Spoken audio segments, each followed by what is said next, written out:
Salam gue semuanya, kembali lagi di channel Pondok Sepeda. Kali ini kita siap-siap mau mencoba gimana rasanya gitu ya. Sekalian juga kita mau menjelaskan cara kerja salah satu bagian dari sepeda ini, yaitu nih pedal klit ya.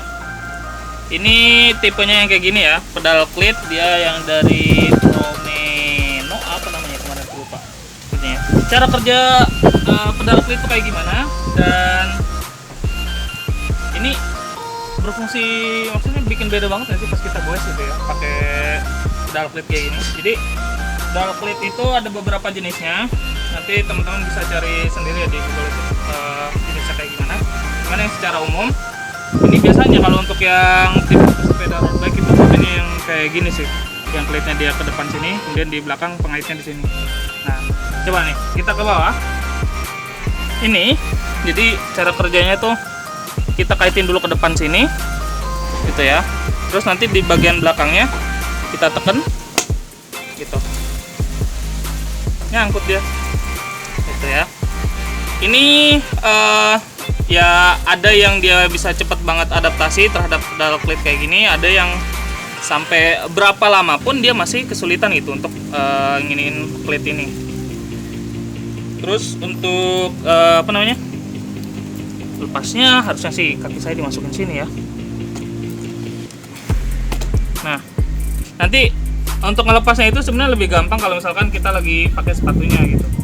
Makanya kita udah siapin ini sarung kaki dan ini sini.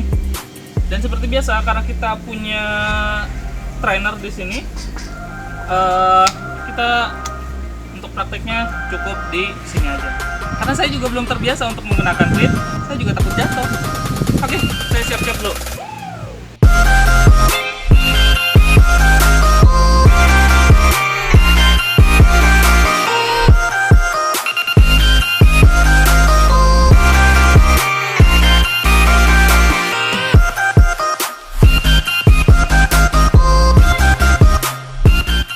Jadi memang pedal klit ini itu nggak hanya ada di road bike ya, hampir di semua sepeda itu bisa dipasangin klitnya ini, karena ininya dia kan universal ya untuk di threadnya di sini nih, jadi ya bisa mau dimasukin ke mana aja lah.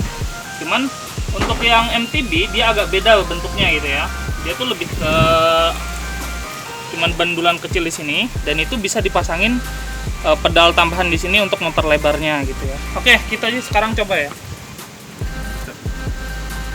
Akankah saya gampang terbiasa terhadap ini? Oh, ternyata gampang ya.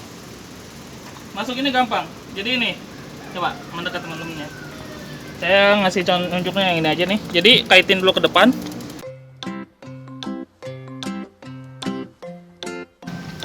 Nah, sampai bunyi kayak gini. Nah, jadi apa yang bikin pedal klit ini banyak banget dipakai sama orang-orang itu memang dia membuat goes itu lebih efisien. Saya nggak bilang kalau misalkan ini bikin kita lebih cepat gitu ya, ketika goes kita jadi lebih cepat gitu, enggak. Kalau masalah cepet-cepetan kan itu balik lagi ke spek sepedanya, spek dengkulnya gitu ya. Tapi memang ini membuat kita goes itu lebih efisien. Kenapa dibilangnya lebih efisien? Nih, kalau misalkan teman-teman goes gitu ya pakai pedal klit, itu satu kaki jalan. Kenapa demikian? Karena dia dorong dan tarik gitu. Mungkin bagi teman-teman yang nonton film animasi Yo Mesi Pedal gitu ya, itu ada momen siapa gitu, dia goes pakai satu kaki, karena satu kakinya udah nggak kuat, dia goes pakai satu kaki, itu masih bisa walaupun nggak tahan lama gitu ya. Gitu. Memang ini menjadikan goes itu jadi lebih efisien gitu lah. Jadi kayak gini. Dan yang paling menarik lagi, ini kita nggak ngerusak ini nih, armnya di sini itu nggak lecet-lecet karena kita stay di sini gitu, stay di sini. Posisi berkendaranya nggak berubah-berubah gitu ya, posisi kaki kita tuh nggak goyang-goyang kayak gimana gitu. Cara copotnya gimana, itu tinggal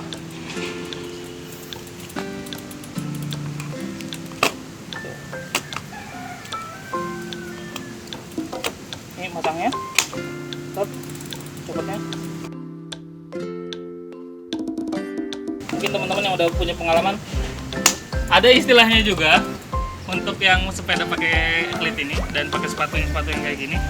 Itu ada yang istilahnya jatuh bego.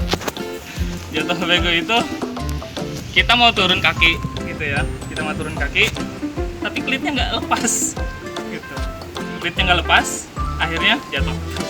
Itu biasanya momen-momen yang sangat memalukan ya, apalagi kalau misalnya kita udah pakai klit lama gitu ya, tapi di satu momen kita nggak fokus, pas mau ngelepas nggak kelepas, kita jatuh.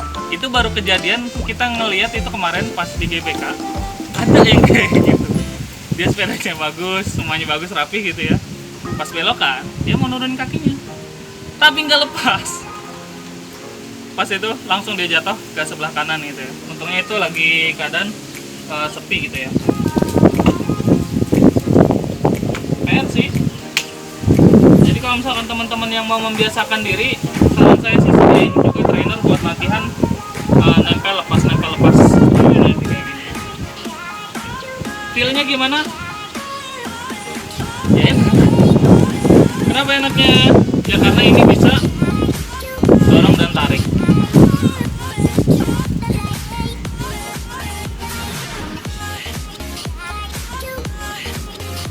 Nah, kalau misalnya teman-teman ngelihat pengendara yang udah pakai klit gitu ya, itu biasanya di jalan tuh kedengeran tak tok gitu ya. Emang ketika nyopotin ini, itu biasanya ada bunyinya gitu tuh.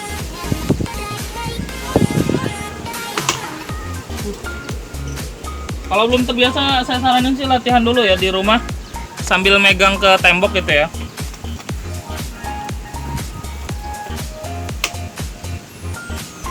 Masuk ini gampang, lepasnya agak susah. Ini balik lagi ke jenis sama merek masing-masing ya. Kadang kan beda antara satu merek yang satu dengan yang lain. Oke, kita coba goes.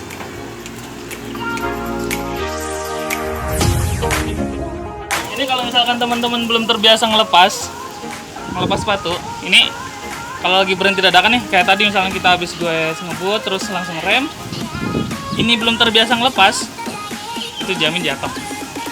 Untuk tips and trick saya nggak terlalu ahli dalam perkelitan ini, gitu. Karena memang saya juga belum terbiasa. Ini kan tadi saya nunjukin cara kerjanya aja. Asis yang saya kayak gini guys, itu panas kan. Oke, coba sini mendekat ya. Jadi di bagian sini tuh dia untuk ngaitin ke depan, dan yang belakang tuh kayak gini dia ada di sininya juga. Jadi tinggal tekan aja. Jadi pas di sini nih tekan, ini kan ada pernya nih, tuh kebuka, tuh ya. Jadi ini nanti ngait di sini, yang satu ngait di sini, yang satu ngait di sini. Tuh. Ini menarik sih. Apa beli juga kita ya? Tuh, cara kerjanya cukup kayak gitu. Nah, di sini ada adjusternya juga. Kalau misalkan pengen kencang banget, itu diputar ke kanan. Dia jadi lebih strong gitu. Jadi dikininya itu lebih susah. Pas dibuka tuh lebih susah. Tapi kalau misalkan ini lebih smooth, mungkin buat pemula ya. Ini diputar ke ke arah kiri. Itu supaya dia lebih lembut gitu, nggak terlalu keras banget, supaya pas dicopotnya tuh lebih gampang gitu ya. Ini di sini settingannya. Jadi masing-masing pedal tuh ada settingannya sendiri gitu. Untuk yang tipe kayak gini biasanya ada di sininya, masing-masing merek beda ya. Terus sangat tidak umum kalau misalkan kita jalan gitu kan pakai sepatu ini, karena ini tidak untuk jalan beneran gitu. Lihat ini aja tuh sampai lecet-lecet kayak gini. Kalau misalkan ini jarang banget dipakai jalan kaki gitu ya. Seringnya untuk kayak ditempelin langsung ke pedal. Tapi itu aja pun bisa jadi kayak gini. Dan yang paling sering rusak itu untuk di paketan ini ya, ini dan ini, itu adalah bagian ininya. Kadang dia bisa patah di sininya nih, gitu ya. Atau karena sering dipakai jalan itu kan dia jadi kayak boncel-boncel apa boncelnya? Gitu ya. Kayak lecet-lecet lah kayak gitu. Sampai nanti fungsinya menurun. Beberapa kasus kalau misalkan ininya terlalu kencang juga, biasanya sepatunya juga ikutan copot gitu ya di bagian sol-sol sininya nih. Makanya ininya pengaturan di sininya nih ya disesuaikan aja lah dengan kemampuan dari teman-teman gitu.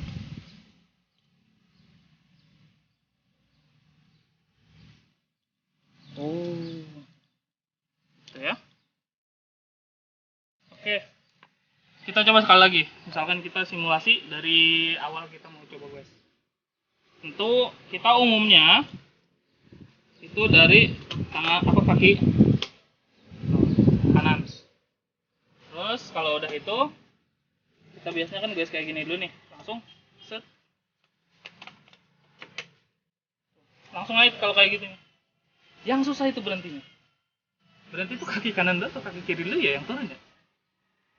Kiri. Coba kita, yang kiri ya. Kiri ya. Misalkan kita lagi goes, set. Terus kita ngerem, ada mobil. Susah. Copot. Gitu. Goes lagi. Tep.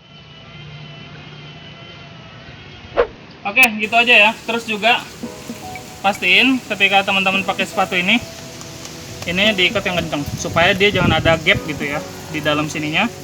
Yang itu nanti mempersulit ketika kita mau ngelepas ini gitu. Jadi kalau ada gap itu kayak ketika kita mau gerakin dia nggak sepenuhnya ikut kaki gitu. Itu ya. Jadi begitu sih cara kerja sepatu klip, pedal klip dan juga sepatu klip ya. Jadi dia ngait ke pedalnya. Oke, pertanyaan biasanya kalau misalkan pakai pedal klip kayak gini, itu enak nggak sih pakai sepatu biasa? Jawabannya tentu saja tidak. Karena memang dia tuh posisi defaultnya tuh kayak gini. Jadi pas kita guys tuh harus benar-benar nyesuaiin itu kan. Dan ini namanya tapal kecil gitu kalau di apa namanya? Di sepatu biasa kan jadi kayak lebih licin gitu. Gitu ya. Nah, kalau misalkan teman-teman udah pakai pedal plate kayak gini, mau buat gonta-ganti gitu ya, itu biasakan atau kalau bisa belinya nih yang sebelah sini nih, lihat, yang bisa dilepasnya tuh pakai kunci L atau Allen key yang di sini nih, yang bentuknya kayak gini. Jangan yang di sini nih. Kalau yang di sini tuh dia apa ya? Susah lah, mempersulit itu. Kalau misalkan udah ganti pedal klip, pengen ke pedal biasa lagi, pedal biasanya itu kalau bisa yang sama dibuka atau dikencenginnya dari sini. Oke, kita balik ke sendal jepit. Ya. Untuk harganya sendiri kita sudah pernah bahas di video sebelumnya. Ya, video sebelumnya itu sepatu dan juga klipnya ini itu di kisaran ya 1 juta ya. Yang sepatunya ini bisa nyampe 600.000 sampai 700.000. Kemudian untuk ininya 300.000 ke atas lah ya. Itu tergantung merek, balik lagi ke merek dan tipenya. Oke, itu aja untuk video kali ini. Bagi teman-teman yang misalkan perlu untuk pakai pedal klip, silahkan dibeli gitu ya. Terserah nanti menyesuaikan sama budget teman-teman. Tapi ingat, latihan dulu. Jangan ini mah kita udah beli langsung pakai langsung jalan raya. Itu ngeri banget ya. Paling tidak kita latihan dulu di rumah. Itu latihan untuk nempel buka nempel buka nempel buka gitu. Lepas tempelnya gitu, supaya ketika udah di jalan raya itu jadi lebih terbiasa gitu ya. Oke, emang ini yang paling menyenangkan banget, gak perlu teknik-teknik, langsung aja kayak gini. Itu aja untuk video kali ini. Semoga teman-teman itu membantu teman-teman yang tertarik untuk beli sepatu dan pedal klip. Jangan lupa subscribe dan sampai ketemu di video berikutnya.